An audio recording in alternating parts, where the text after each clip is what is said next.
CCN news एक पाऊल महाराष्ट्रासाठी। बुलढाणा शहरात इक्बाल चौक परिसरात असलेल्या जामा मस्जिदमध्ये नमाज पठण करणारे मौलवी यांना बदलण्यावरून मुस्लिम समाजातील 2 गटात बरेच दिवसांपासून वाद सुरू होता। याच वादाचे रूपांतर आज शुक्रवारी दुपारीच नमाज अदा केल्यानंतर हाणामारीत झाले। यामध्ये दोन्ही गटात 8 जण जखमी झाले असून 3 जणांची प्रकृती गंभीर असल्याची माहिती मिळत आहे।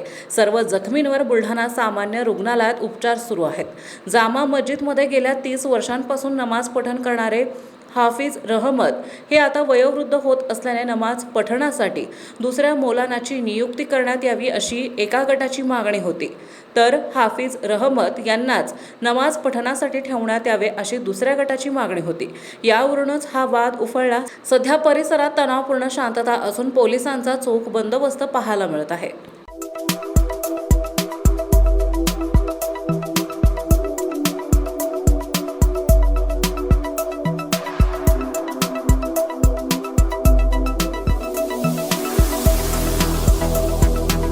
तसेच आपल्या भागातील महत्त्वाच्या बातम्या पाहण्यासाठी CCN न्यूज डेस्क चॅनलला सबस्क्राइब करा आणि बेल आयकॉन प्रेस करा।